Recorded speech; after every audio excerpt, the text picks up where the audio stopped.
la structure des organisations va changer. Il risque d'avoir un nombre plus restreint d'entreprises de diffusion.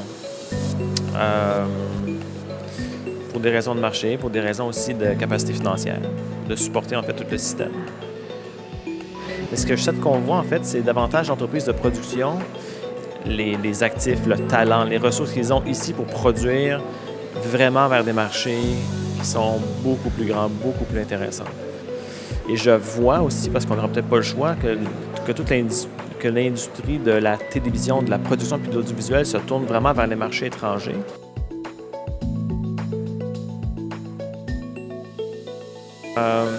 Le financement doit être au mérite. Le mérite, c'est pas seulement au niveau au mérite de la taille de l'audience. Le mérite peut être aussi au niveau de la qualité des œuvres, avec toute la difficulté qui va amener la qualification de qu'est-ce qui est une bonne œuvre, quelle œuvre mérite d'être produite ou non. De revenir dans un mode en fait où le financement disponible devient une forme de privilège et non pas de quelque chose qui est acquis. Tout est une question de choix. Est-ce qu'on veut du volume de contenu ou on veut des contenus de grande qualité? Est-ce qu'on veut diminuer tout le monde ou on veut encourager en fait la production de contenus de grande qualité avec l'objectif en fait de faire grandir l'industrie?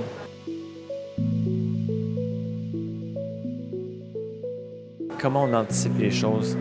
Je pense qu'on voit vraiment le monde à travers trois différentes lunettes. La lunette du divertissement, la lunette de l'information et la lunette de l'éducation.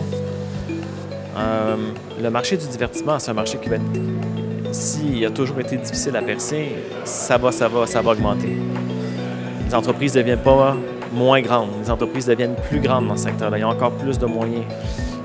Au niveau de l'information, je pense qu'il va y avoir plein en fait, de changements réglementaires, puis il y a plein d'entreprises en fait, de télédiffusion qui vont probablement en fait, arriver à la conclusion par elles-mêmes ou se voir imposer un focus davantage sur l'information comme telle. Ce qui laisse la place à l'aspect de l'éducation. Je pense qu'il y a beaucoup à faire dans cet environnement-là. On parle de la production de contenu en fait, dans sa forme la plus large, qu'il soit interactif ou non, qu'il soit vidéo ou que ce soit des livres.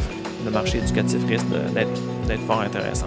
C'est des documentaires de toute nature, de toute forme, que ce soit pour les enfants, mais que ce soit aussi pour les adultes.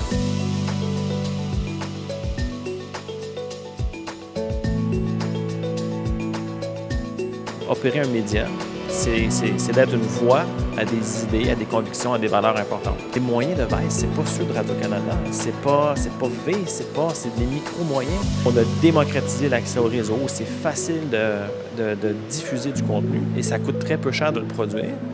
Ça prend un groupe d'individus qui partagent des valeurs vraiment, des valeurs communes et qui se donnent le temps. Vice, ça fait 20 ans et plus, là. Puis ils se sont adaptés, il va y avoir des opportunités exceptionnelles.